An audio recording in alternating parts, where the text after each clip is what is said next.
Bonsoir, bonsoir, bonjour, c'est Congo News 24.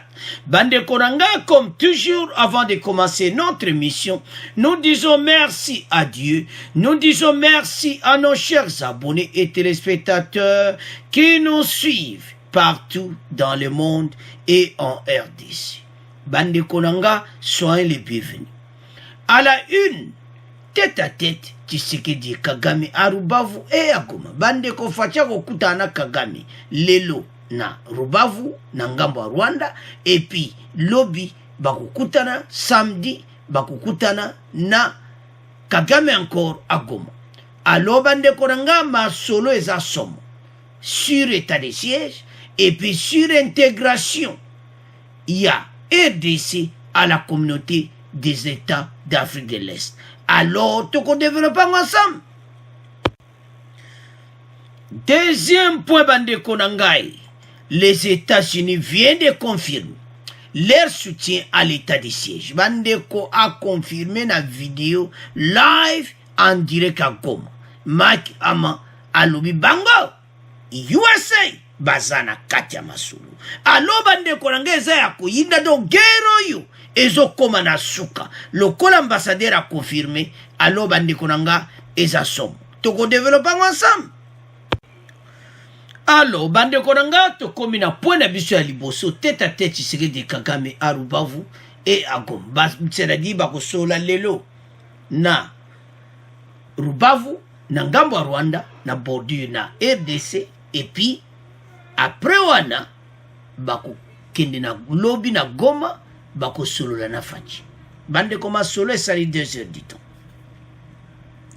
Ezaki en dehors la caméra. Alors bande konangai eza soma. Toko développer ensemble. Parce que oba le baka l'heure est grave. Situation comme à niveau oyo. Ba voisin ba comme un problème sur lui. Bande ko boko yoka na émission yo.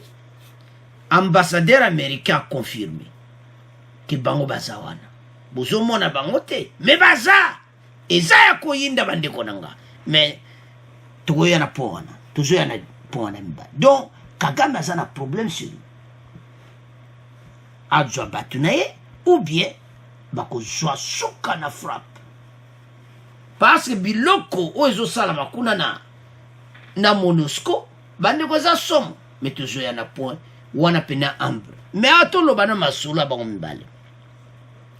Basoli ensemble d'abord sur intégration ya RDC. Paul Kagame et Tshisekedi se sont rencontrés à Rubavu, ville voisine de Goma, ce vendredi. Les deux hommes ont discuté pendant 2 heures à l'hôtel Serena de Rubavu. L'intégration de la RDC à la communauté des États d'Afrique de l'Est au centre des échanges entre Félix Tshisekedi et Paul Kagame à Rubavu. Donc Basolo et Lobamaki, Basolo Laki, sur Yango parce que Fachi, Azo côté la bango partout. À Monique non, bango basangana kana Afrique de l'Est. Communauté des États d'Afrique de l'Est. Alors, Tika, et c'est pas comme un membre, il y a communauté des États d'Afrique de l'Est. Pour ce talibien, tout ça, pena do kangamana bango. Alors, Masolo na si eke na o direct. Pourquoi Fatia Zolinga kota na nini wana? Na communauté des États d'Afrique de l'Est. Parce que Masolo e sala makakuna Fachi azala pena kati. C'est ça, les stratégies d'un homme politique.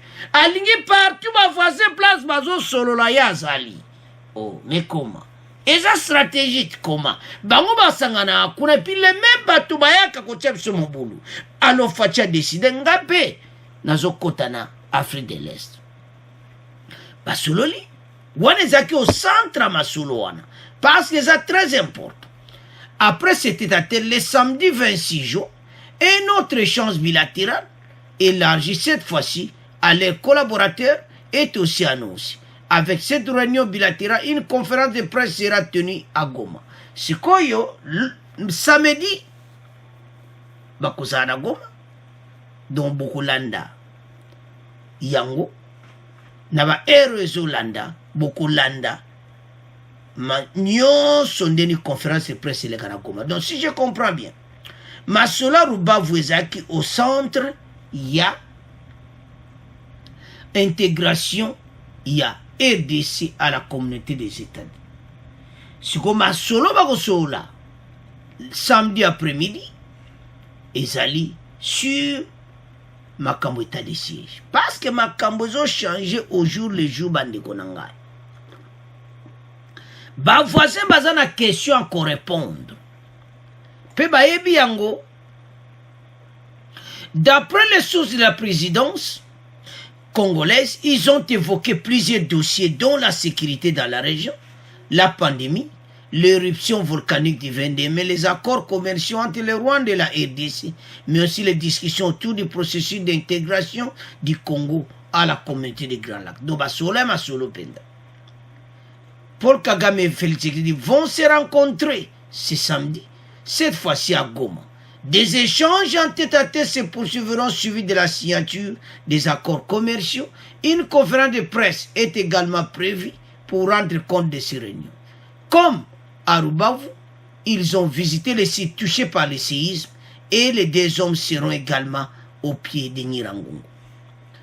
Kuna na Rubavu batali pe peuple oyazaki touché na séisme. Baso la kishira. Et puis à Goma ba okende na oya Nirangongo. Boyebe ke Rubavu wana za frontière.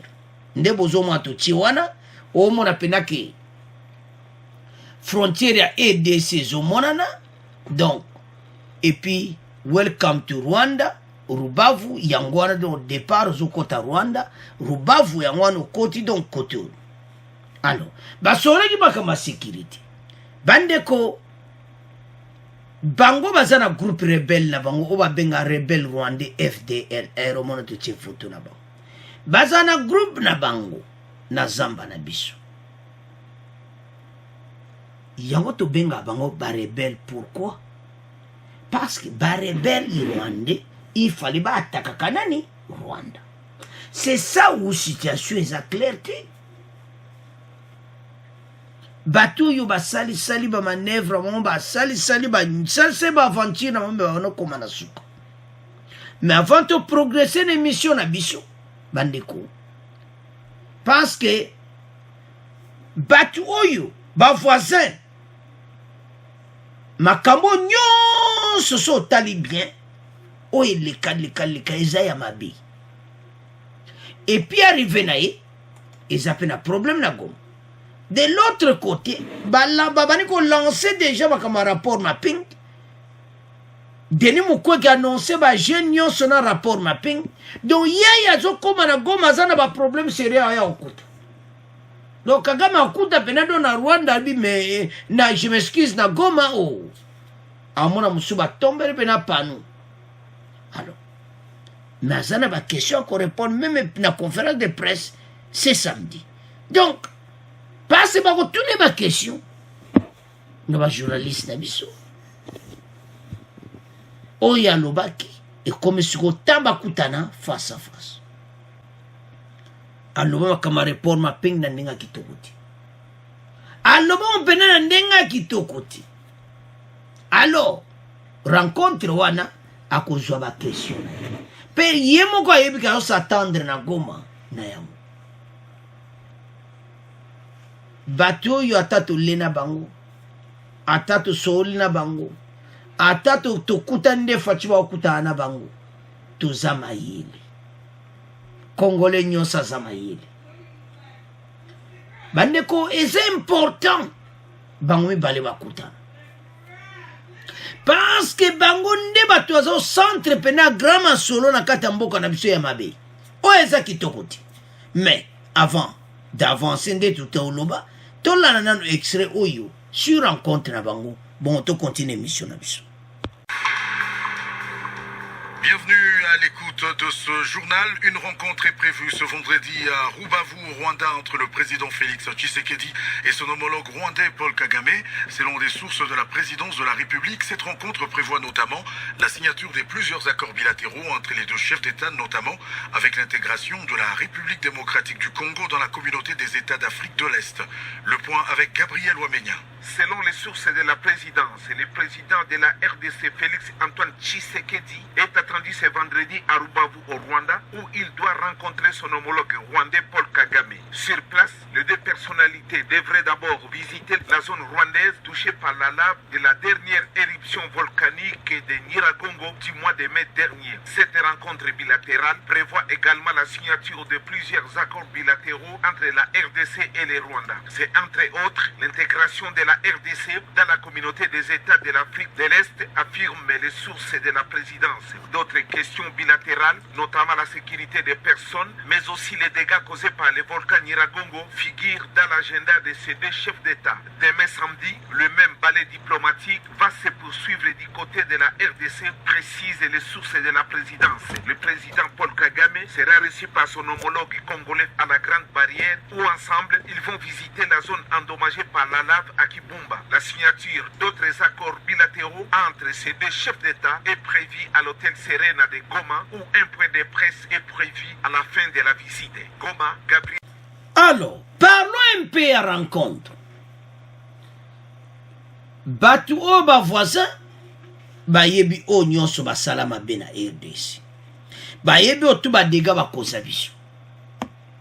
Congolais, tango azo yo kabouye, azo sepelati na arrive na ye. Parce que, so ba sisi masolo wana ya, c'est vendredi, samedi ba kosa na goma. Prophète ozo loba eza oyo bango basala na mboka na biso. Mabe ya kosaka na muti. Yamba ndeko toyesa ke nzamba alala kati.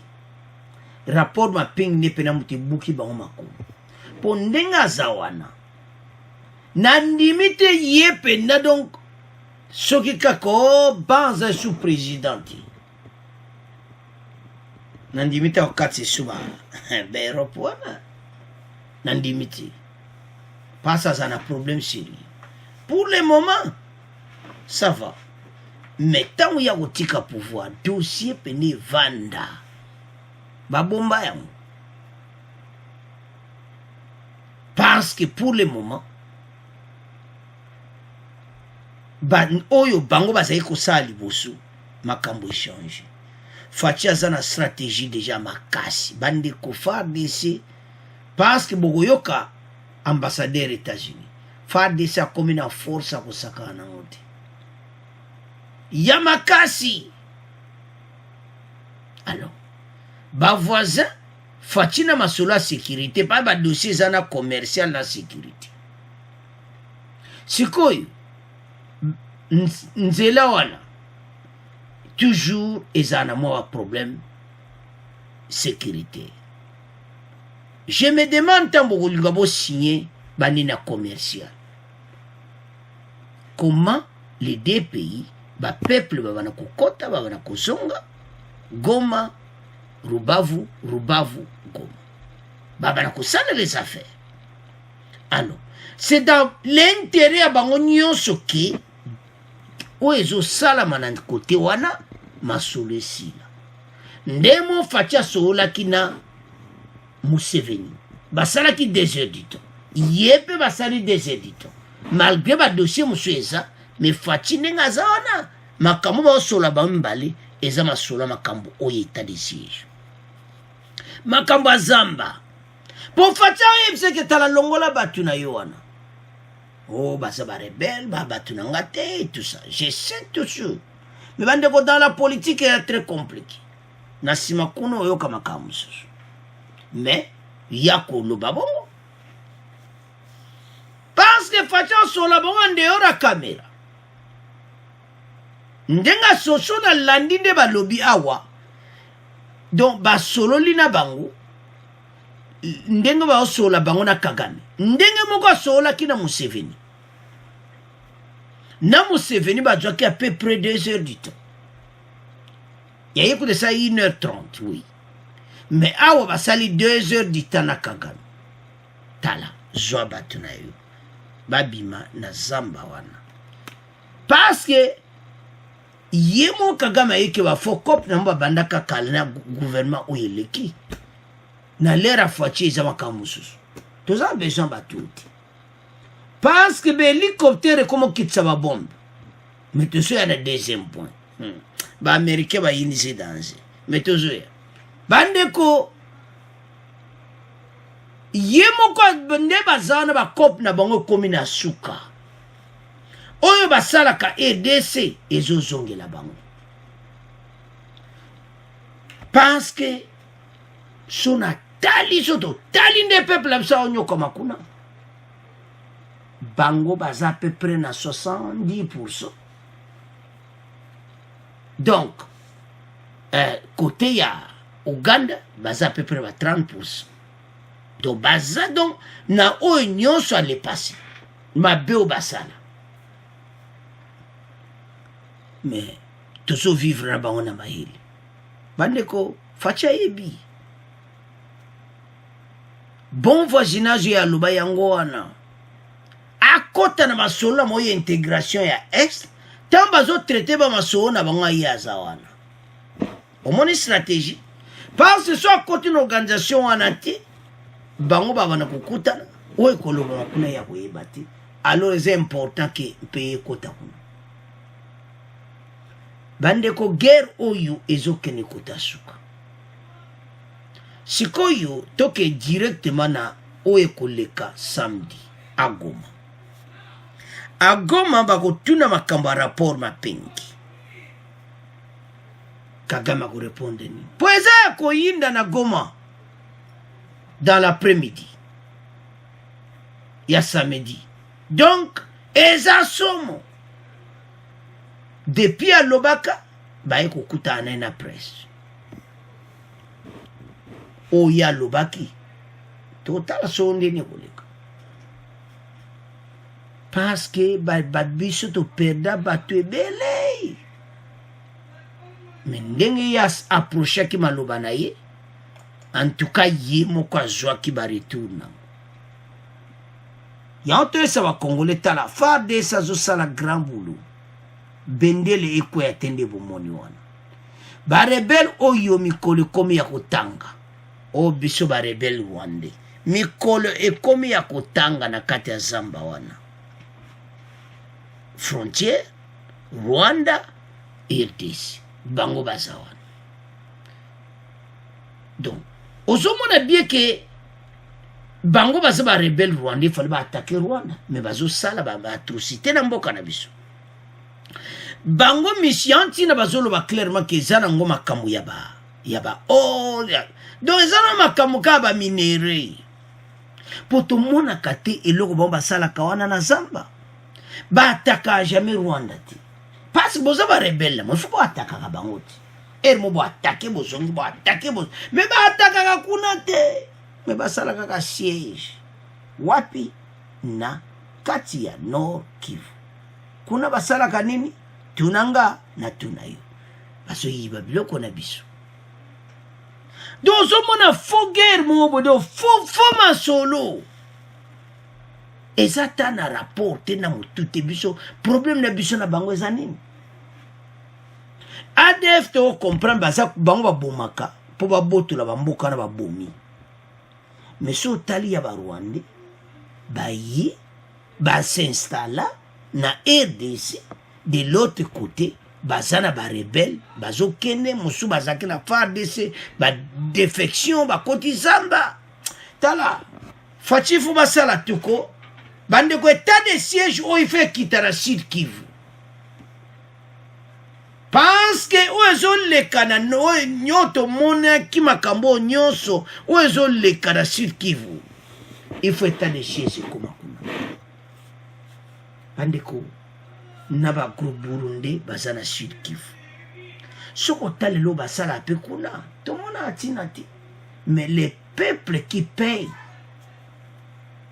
tozo perdre ba milimo sur les affaires ya ba mineri. So total FDL reloni ba on pene ba sala kana samba wana.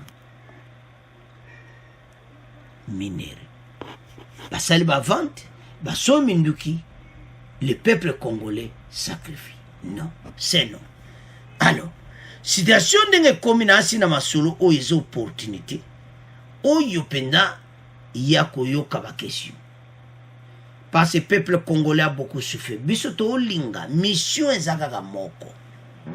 Guerre esila. Guerre esili ba maman na biso bakomokene bilanga calmement. Parce que mon ami ce groupe armé o bazo sala mobulu kuna soko tali source na mon lebo la na ba identité bo comprendre bazana mo bata bisoti. Alors c'est difficile. Bande konanga to telema si ma farde se bende le koyati. Ba voisin ba yoka solo ba comprendre que eza ya koyinda awa.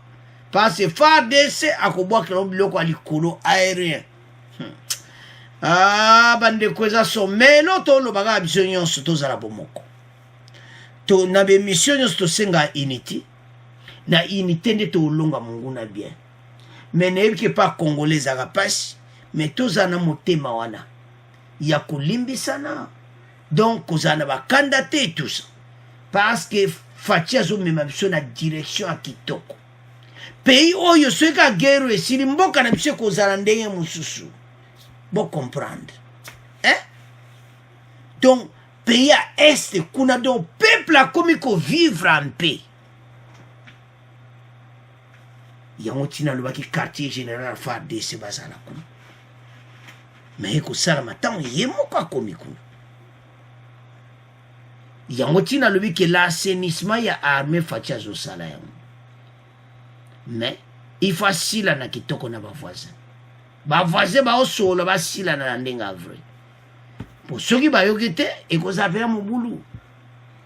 Parce que ndenga zawana azana bibundeli.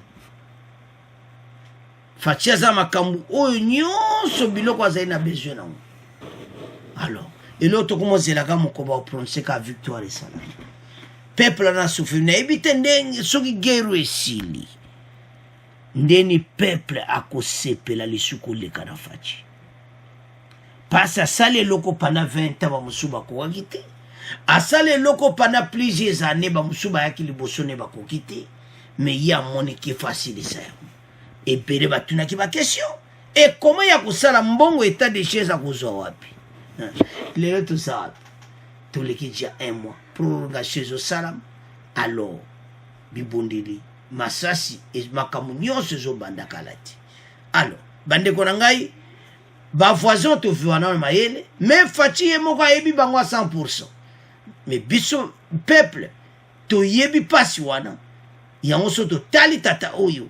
Réception na ye ata ye na mboka na biso yemo ako santi. Parce ba question ba ko tourner à la somme.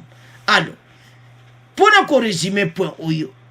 Arubavu kuna bazana question liboso eza renu donc na liste de points du jour eza sur intégration à RDC et puis ba ko la Covid ndeni la frontière Covid-19 et puis ba ko la si relation ba commerce entre le Rwanda et la RDC. Mais tozana bango mayele misha kufungwama ero ba kose su congolais te misha kufungwama ba voisin kalati malasi a danger nabo bazana zamba ba kozwa biloko likolo.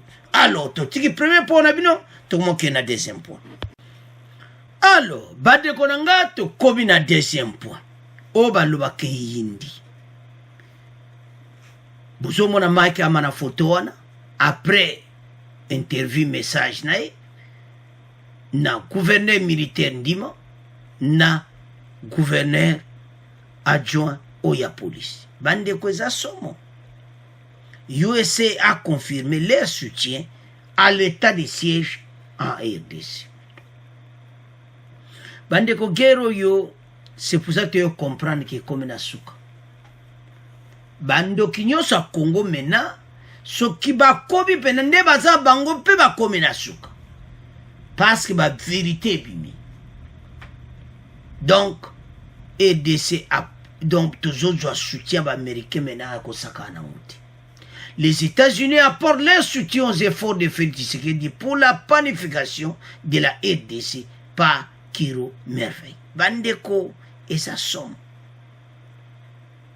J'ai rencontré le commandant de la force, Yamonusco. bakutana kipena wana et puis bokolanda vidéo na vidéo alobini les États-Unis apportent leur soutien aux efforts de Félix Tshisekedi. Ambassadeur des États-Unis en RDC, Mike Ama, a été reçu par le gouverneur militaire Nebozo Mono. Alors, tokota siko penana masolo yango. Avant meto yoka yemoko ama. Bandeko, peuple n'a pas souffrir makasi na Est. Pour ba voisin pour le moment bazaya koningana. Ba moni penaki Américain kote na kati ya FARDC na ndenge ya mukiti. Maki amakena MONUSCO kukutana ba. Bande ko so talibe hélicoptère MONUSCO azanango. Be hélicoptère de combat wa ba Américain wana. Mais ba bambi okaye oni. Pourquoi? Parce que bazo sala yango na ndenge ba moneke ba kota na ndenge ya MONUSCO soto comprendre ba aide wana et puis FARDC azwa ba vrai bibundi bandeko tant ba américain ba déclarer ouvertement c'est-à-dire et ça somme ba lobi que tozo soutenir RDC pour guerre wana il faut ici là Mike amalobi yango tozo yana po MONUSCO parce que n'est pas MONUSCO na fotan bozo mwanasi bandeko peuple a souffrir na ndenga mukiti gouverneur militaire ndimata banomaki bango makambo ebele bimaki ezokutana bato ya FCC bato toi voilà ye bato wana batie tout ça oh bozala mayele pourquoi bazo banga bango bayebi bango to baosa bakopa est po bakopa est komi nango polele eza lokola ko ndoki aza koloka bobimisi ndoki maye kasi nyonso esili borevese ye to revese tous les bandoki ya Congo. Pour le moment, FARDC pena na États-Unis ensemble. Mais, vous comprenez, na ndenge ya MONUSCO. Bandeko, MONUSCO so tinda bombe na likolo. Ya omona pression ye makase pa ba groupe armé. Et belé rédition zo salama. Na sima donc kuna makamusunde zo salama donc eza ko sakana ngote parce que non peuple en a souffert et comme étant peuple wana a mekana ko sepela en tout cas Mike à ma merci to singyo merci bande boko yokai après wana a kesu na siège pas ma solo pendeza wapi na MONUSCO. J'ai rencontré le nouveau commandant de la force de la MONUSCO, lieutenant général Marcos de Sa Afonso da Costa. Nous avons discuté des efforts de la MONUSCO pour protéger la population dans l'est de la RDC, aussi que le soutien à la réponse humanitaire à Nirango. Nandeko, pour biloko hélicoptère de tout le monde ba pesi maso na FARDC ke bazo tindra ba ADF biloko alikolo ngabi biloko alikolo uti wapi donc maintenant tu comprends que des officiers américains batu na mompenza eza solo baza pena na kati ya maso et puis baye na ba force makasi alors FARDC mikolo yo bandeko na ngai tala babebi na bango parce bakozwa pena biloko ya likolo bandeko ba-américain tango balobi ouvertement ke tozo soutenir Faci po guerre wana esila bo comprendre toyebi te so eza bamilitaire bakoyambala moko bie kwanona ye aprécise ndenge yango bazosoutenir te bapréféré bakipe yango secret pourquoi parce que ba secret militaire ko dévoiler ngwa ba voisin ba ko chama ele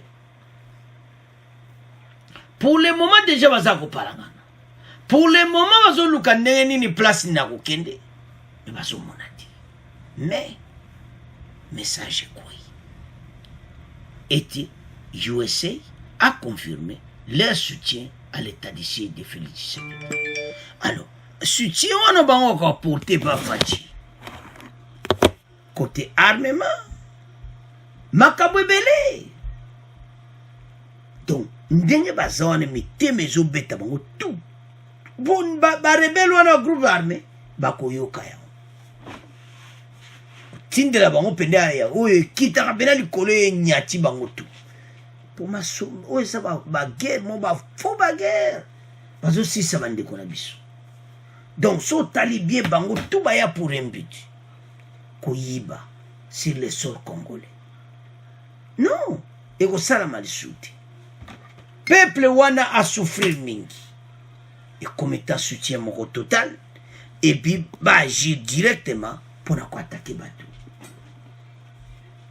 c'est rebelle yango wana bazoyesa ba groupe armé bobima oyo eza sous temps négociation te donc reddition kala te ezosalama en vrac pourtant bayokaka lokito kaka moko soko eleli bango tu bapakati bango alors bandeko nanga eza esengo parce que peuple wana me akoréjouir asouffrir soko olandi okomona clairement ke bainfiltre bazaki ebele na kati ekometa baaméricain balashi bango biloko mpe na asomo alors sans plus tarder toyoka Mike Ama reportage bongo to continue mission na biso. Les États-Unis d'Amérique sont prêts à accompagner l'état de siège décrété il y a peu par le président de la République dans la province du Nord-Kivu et celle de l'Ituri.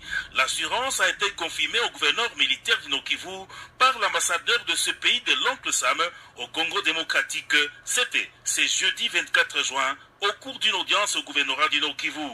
Occasion pour le lieutenant-général Constant Dima de brosser brièvement l'état d'avancement des opérations militaires amorcées en milieu rural contre les groupes armés, avec comme conséquence plusieurs munitions récupérées, d'autres éléments anéantis par le FARDC, sans oublier une centaine d'éléments des groupes armés qui ont déposé les armes avant de se rendre au FARDC. Côté des États-Unis, pour soutenir les efforts que le président de la République démocratique du Congo a lancés pour avancer dans la question de sécurité dans l'Est. Le peuple de l'Est a souffert beaucoup. Et c'est très important d'améliorer la situation sécuritaire. Il y a des groupes armés, il y a des terroristes comme le CDF, et c'est nécessaire de faire quelque chose. Mais on est aussi préoccupé qu'en même temps qu'on fait des efforts pour neutraliser, pour éliminer les groupes armés, les terroristes, on doit toujours protéger les droits de l'homme et assurer que aussi l'assistance humanitaire par de diverses organisations internationales et ONG pour continuer. Et on a discuté ça. C'est très important qu'on aussi respecte la liberté de presse, votre travail, la liberté d'expression. Notons la présence du vice-gouverneur, le commissaire divisionnaire Romy Kukalipopo en cette séance d'échange avec l'ambassadeur des États-Unis au Congo démocratique, Mike Hammer. Alors, bandeko nanga tolandi wana biso nyonso parce que peuple wana suboki ambassadeur américain azoloba ngo na pasi ete peuple wana souffrir mingi donc souffrance oyo ekomi na suka ekomi étant peuple oyo ameka kosepela mpe na vie bandeko baaméricain nde balobi bazosoutenir wana eza makambo déjà makambo solo déjà ezibandaki déjà parce que détermination Fachi alobi ke guerre aussi là. Alors pourquoi lobaki yango parce ayo comprendre ke pena akomi na soutien ya makasi. Alors soutien wana ezomwana clairement ndenge nini tokozala aider epai ya bato oyo sur armement, renseignement, makambo ebele. Alors, ce que nous comprenons wana, son atali nde baza wana na kata siège à MONUSCO, parce que kune pas masuluisa. L'hélicoptère wana de combat. Au MONUSCO azana. Donc, ça doit comprendre bien, les Américains déjà bazo jouer na kata terrain. Donc, parce que c'est secret bakolo bayangote, secret militaire. Bato africain, officier na bango dia basa Afrique commande o ya ba américain o bazala dia na kati ya FARDC ko aider bango. Donc, ça doit comprendre bien, apporter pena soutien déjà. Wane zanoka confirmation masolo DJ Sebandaki. Parce que biloko likolo oyo MONUSCO akumotindika ezomona clairement que masolo ezokoma na suka. Mais ceci il y a bangonde yemo ambassadeur le mais c'est un problème il y a droit de l'homme. Ce qui ba kangi ba groupe armé on ba kangi ba on va respecter droit de l'homme. Ba négocier ça. Même la guerre, si on a un ennemi, droit de l'homme. Mais biso za un esprit à Kanda. Bon comprendre. Donc, Congolais, bon so jika ba groupe armé, bon sala ba mboy. Mais droit de l'homme est alipi. Ba sala mabe, mais ba traiter bango très bien. Ba memi bango na prison. Donc c'est ça. Parce que ba groupe armé wana nyonso bameka kukotsa bango tena bazala na Nord Kivu. Solution bien parce que groupe nyonso bakotika. Tant ba américain pena biloko monte comme quoi ya kuna ya kusaka na ngote. Parce que oyo komona ni hélicoptère oni mais biloko pena comme kita. Tala ba groupe nyonso bakobima na zamba. Ya ontina ambassadeur américain Betty City. C'est droit de l'homme. Ndenini bako protéger batwana. O bakangi bango, o musuba bimi na zamba, melo to senga na FARDC. Bato bakoko kota na armeti. Ba vérifier bango bien. Parce que so la plupart mususu, oui, parce que ba groupe armé locaux. Mais au la pena kati infiltra zangati. Et comme a déserté à côté na zamba les susu. Donc, esa façon de ni bako jwa bango komema. Parce que c'était la question ba posa ki Faci na Goma. Pour la citation oyo to benga DDRC. DDRC wana eza processus moko a reddition. Oyo armée na biso bazo sala pona batwana batika minduki directement. Mbongo deje mwana naki ndeni batwana bakoki kozwa bango batika. Mais problème toza nango eza que ce groupe armé il faut ba checker bango malamu. Bande ko passe le mikolo ko yeba ko tike bele bande ko comprendre kaki bako na pena bibundela likole ko ko kwela ba bom na kata zamba na ndimite ba ko résister ba mona kaka awa e koma kamuto okufa tika toke ko zongsa minuki babima pendant des années Kalate RDC efface pela na makambu oyo. Parce que ce peuple-là a souffert na ndenga mukiti. Et moso tali olobia mboka na biso. Mais oyo nyonso ni. Tozongaka toujours na pont wana. Bateau va diriger le pays pendant les 20 ans, va protéger le pays. Bazana ba ambition na bango comme milliardaire, millionnaire. Tant moutazana ambition déjà comme un millionnaire, milliardaire, na mbongo ba Congolais trésor public. Ezamawa. Mais il va continuer. Alors, ambassadeur américain Betty c'était si droit de l'homme et te battant sur bakangi bango baluka batia bango doit respecter droit de l'homme. Et puis tu ébiqué FARDC ba au salaire. Mais et l'autre c'est importé ça pour na batu ou ba geno ba kima kisamba. Et ça faute na bango ti. Bah, il n'y a pas de travail. Makambo, il faut gouvernement talango makasi. Moussa les athées. Bah, groupe armé, où pendant les 20 ans, le combat a occupé bangote. alors groupe armé bayeba esimo non tokota na zamba boko luka ba or banini tamba akoma na zamba okuta kuna yesu makamba or te et comme kama oboma. Donc c'est ça ba terroriste ba osara na est. Alors eza pasi sozo tala soza vima congolais ko salo pata o mona ndeko no congolais bazo sala ba mondengo wana. Yango bomoni ambassadeur américain beti sete côté to soutenir makamu nyoto ko sala mais ezo senga parce bayebi ke na mikolo ezo ya awe ko yinda bande ko putulu bene ko mata parce que ba américain ba mona que système pene a bien ya aussi ça masolo yango wana parce biloko monusco azo kitisa et puis farde c'est ba bombe wana missile bazu yango wapi alors soka moko batini baka moko na kata zamba place baza moke bango to bakufi ya ontina bazo senga bango babima côté wana droit de l'homme ezo a respecter puis mawa kotala ba jeune congolais ba kota zamba soto bito to tsango na ndenge pena ya mbutu ebanda bango to bakufa. Alors souci ya bakambia mboka ezak état de siège ba ese ba groupe wana batika minduki passe ba négociation ezati gouverneur alobaki na bango gouverneur ndi malobi pas de négociation otika na ndenge tozo senga tika ou bien okomona biso na nzela na bino. Donc c'est ça bazo pesa bango avertissement bato bakwako vivre lokola ba mikonzi ba président mo na kata zamba bazo village ba osalisa so ba travaux forcés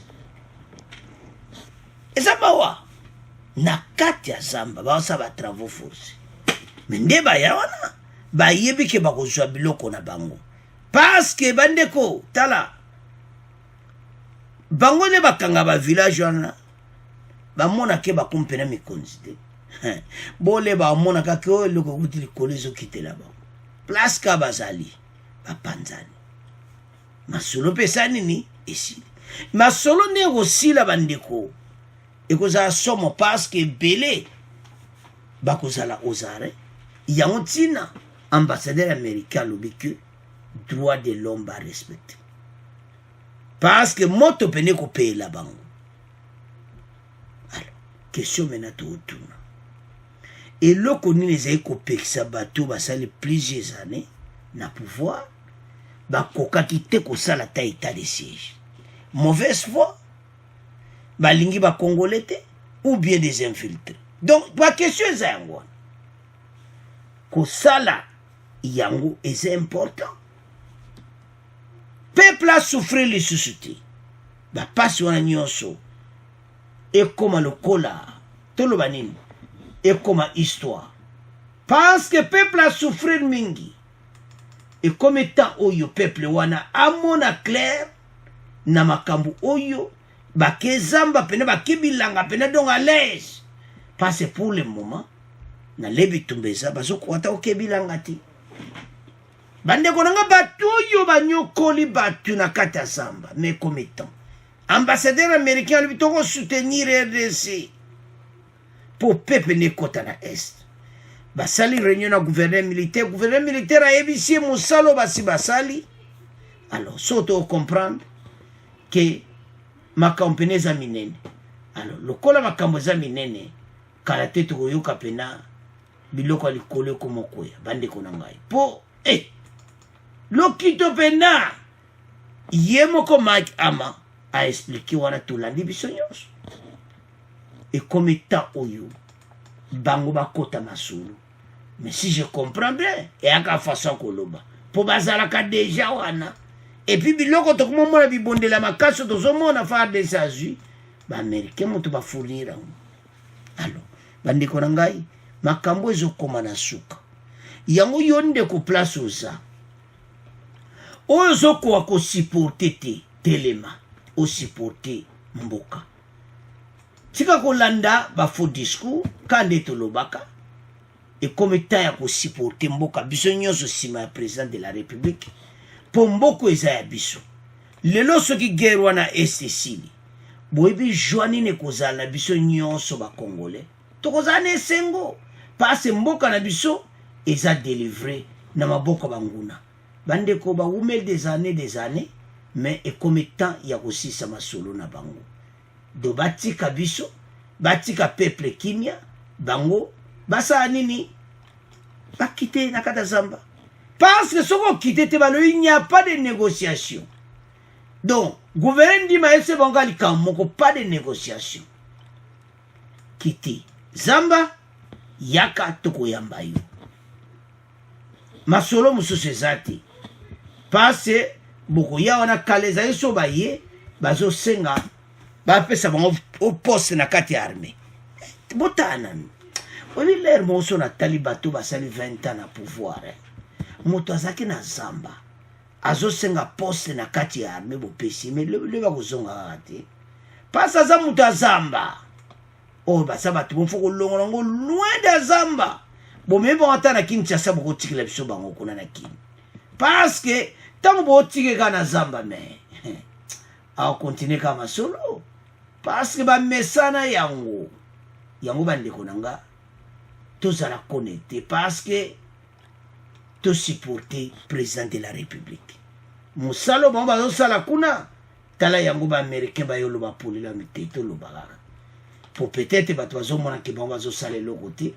baza ko aider fatité alors ba mona ke ba bima o ba lubaka vérité dévoilée do ba bima pena ba lubaki biso toza simaya fardis alors masolo komi to kumoja comme la suka do mukolango tabi bundele ko abide como kitana ndenga mas alors yango ba osenga ba jeno ba bimana samba alors bande konanga facha sana posa mboka yango so mona ba démarche azo sala partout azo kende pona nini guerre sila mboka koma bien économie peut pas comme ko changer alors avec guerre et zamabe alors bande konanga merci nande bo participer mission bo abonner massivement bo partager au revoir à la prochaine.